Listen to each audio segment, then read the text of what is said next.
Hey Ecofictologists, welcome back to my channel. My name is Lovis and today I want to review Lamentations of Zeno by Ilija Trojanow. It is cold in Scotland today. It is cold and grey and wet.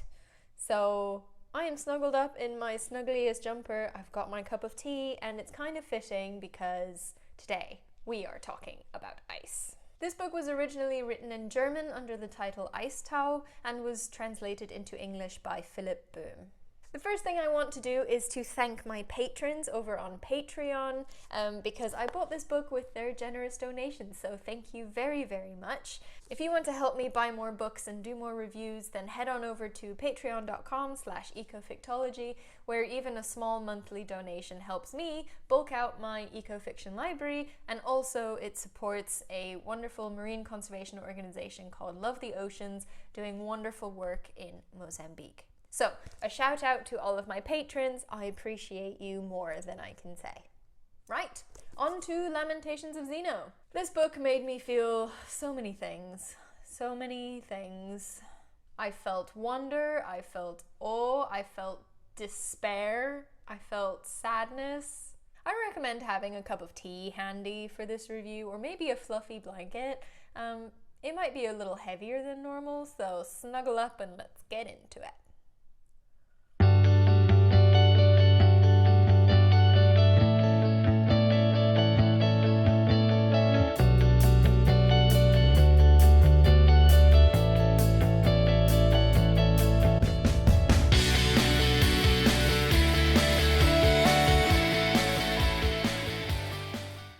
First up, as usual, is a spoiler-free summary. The Lamentations of Zeno is told from the first-person perspective of Zeno Hintermeyer, who's a glaciologist working as expedition leader and lecturer on board a cruise ship traveling through the Antarctic. The story jumps around in time, kind of following Zeno's stream of consciousness as he writes his own story. He is a man bewitched and enthralled by the beauty of ice and is completely devastated by its rapid decline and the death of the glacier that he has spent his entire career studying. He is seen by his peers as a bit of a nutcase, an angry nutcase. Although the title, Lamentations of Zeno, is translated from the German Eistau, which means melting ice or thawing of the ice, I think it perfectly describes what this book is. It is a collection of lamentations. It is a eulogy to glaciers and polar ice caps, and it is an unloading of everything that angers Zeno about the state of the world and our willingness to ignore our own contributions to its decline. This book pulls no punches, it sugarcoats nothing, and it provides absolutely no comfort for what you as the reader have to confront while reading it. I have talked a lot on this channel about the need for hope in our narratives, and that the complete lack of hope can leave us feeling demotivated and depressed. While reading this book, I actually discovered something. Lamentations of Zeno left me feeling very sad, but it completely surprised me by becoming one of my favorite books that I've read this year. Sometimes the most therapeutic thing is to find your own thoughts, worries and grief reflected in the pages of a book, and to have what makes you so angry about the world echoed by somebody else. A while ago I talked about eco-grief, the grief for our dying planet, our fear for our future, our anxiety about the rate at which it's all slipping away. And even though it's not mentioned by that name in this book, I do think Zeno suffers from eco-grief, and it grabs hold of him and it changes his entire life, and the book really shows how lonely that can be. Zeno talks about how when he answers the question of how are you truthfully with everything that makes him sad and angry, fewer and fewer people ask him until there is no one left to talk to, and people would rather sever connection with him completely than have to confront the consequences of their own actions as part of society. And for Zeno, they say, how come you always have to be so negative? Why do you always insist on ruining the mood? Can't you leave off just for once? The same thing, over and over, burbling around me from dawn to dusk. Don't take it all so seriously. Relax. Stop picking on everything. Turn a blind eye. Things won't work out so bad. Nothing's as awful as it seems. Everyone has installed the same software. Deflect, downplay, be ready to duck when the storm hits. Something else that hit me particularly is that Zeno is a scientist, and so he sees the death of his glacier from a scientific perspective, which might sound distanced and cold to you, but he is probably one of the people who loves that glacier the most. He knows everything about it. I want to read you a couple passages that I thought were really beautiful and really show how a scientist who has dedicated his or her career to studying something that is disappearing due to anthropogenic impact, how they might feel.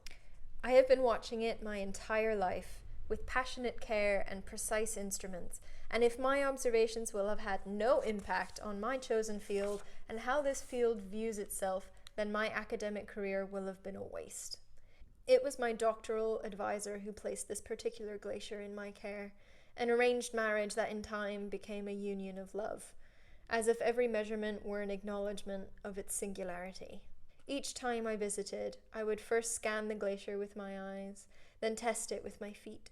Whenever I stopped to catch my breath, I would touch it, laying my hands on its flanks and then stroking my face, taking in its icy breath, its invigorating cold. I was familiar with every one of its sounds, the creaking and the clanking. Every glacier has its own voice. When I visited others, I would compare theirs with the one I knew. A dying glacier sounds different than a healthy one. It gives off a powerful rattle when it bursts along a crevasse, and if you listen closely, you can hear the melt flowing into the underground lakes, speeding the erosion of the wrinkled body. We were like an elderly couple. One of us was severely ill, and the other couldn't do anything about it. All terms used to describe our relationship, such as subject of study or mass balance measurement, were woefully inadequate, and no column of figures could do any more justice to my devotion than could our bookkeeping, which recorded the snowfall deposit at the end of the winter as a kind of revenue, and the degree of summer thaw as a kind of expense. These credits and debits caused me greater and greater despair, and over the years I changed into a kind of doctor who had only to look into the eyes of his patient to make the proper diagnosis. I recognized that my glacier was doomed long before the declining values of its middle layer thickness pronounced their judgment. I didn't have to wait for the results to understand the ramifications of the sustained depletion. It was no longer possible to offset the loss. We were aging together, the glacier and I, but the glacier was well ahead of me when it came to dying. And then a little later, after the glacier has died. What hadn't we measured and weighed? And what of all the findings we had compiled, the models we had constructed, the warnings we had issued in careful scientific format, the pages of futility are filled with noble ambitions. They need to be torn out, every last one. Our methods have failed us utterly. We had issued warnings, but in vain. Things only worsened with every passing year. Only when it is too late do people hear Cassandra's voice. Today, even more sanguine souls have joined the chorus of doomsayers. Nevertheless, I hadn't foreseen this degree of destruction. If even the experts are surprised by the terrible speed of the demise, whose intervention can still save anything? Whose point of view matters, since everyone else hearkens to the rotten call of comfort and convenience? My work had consisted in documenting our delinquency, the father confessor masquerading as a scientist. Ilija Trojanow, in an interview that he gave, said that he spoke to many scientists and glaciologists and climate change researchers when he was researching this book, and he describes them as people in love.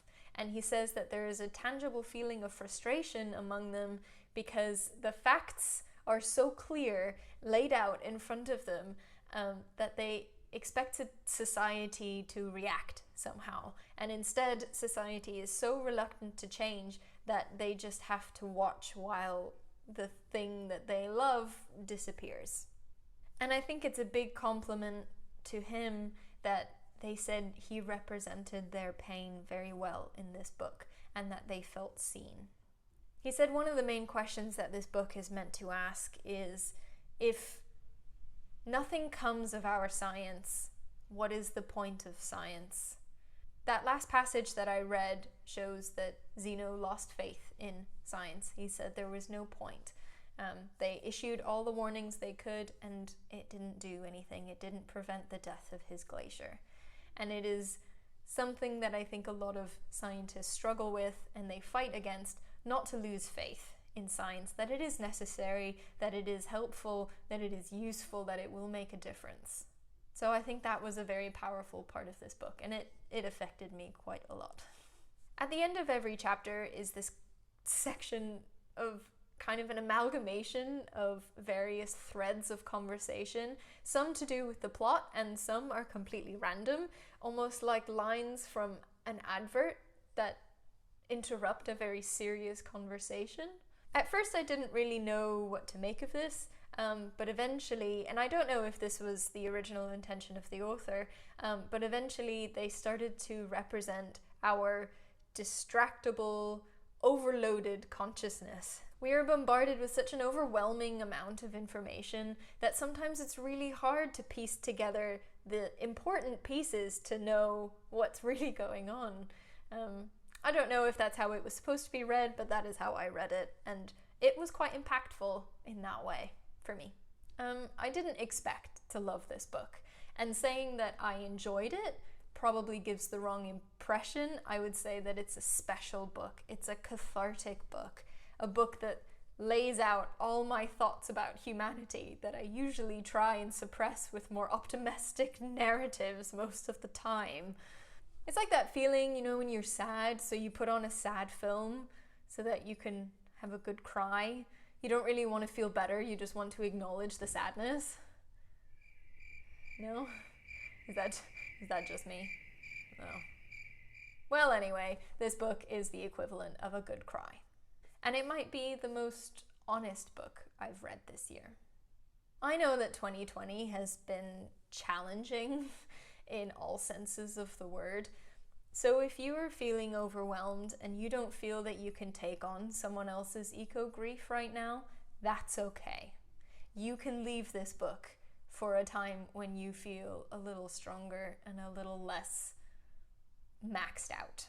But I do recommend reading it at some point because there was an equal lifting as there was a pressure while I was reading this book.